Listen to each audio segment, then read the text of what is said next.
धनवान बने और बने रहें।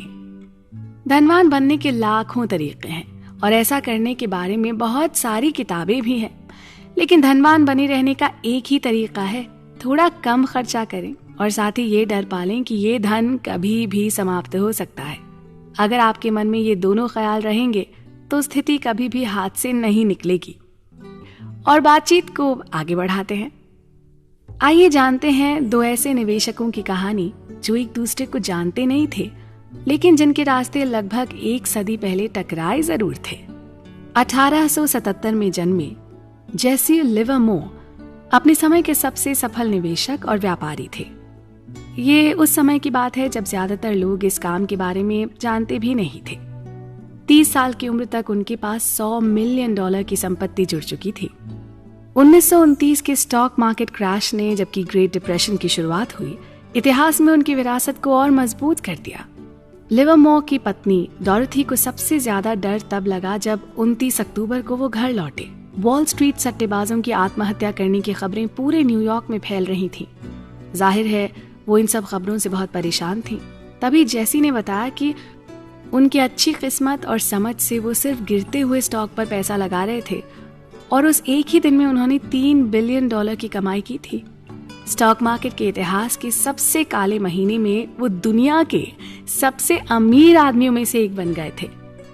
जब उनका परिवार इस अद्भुत सफलता का जश्न मना रहा था, वहीं एक और आदमी भयानक निराशा में डूबा वॉल स्ट्रीट की गलियों में अपनी किस्मत का रोना रो रहा था।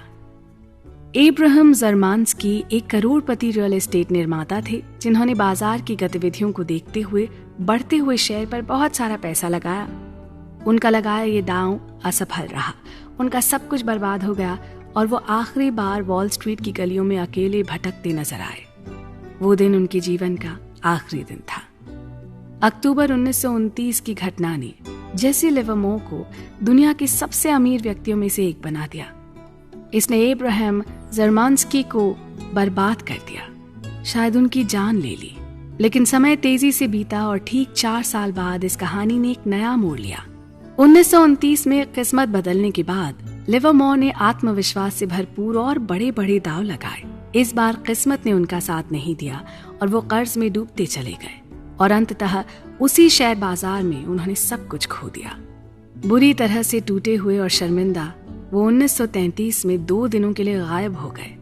दुखी मन से एक दिन लौट कर भी आए, पर उनका रास्ता तय था। लिवरमोर ने अंततः एक दिन अपनी जान ले ली।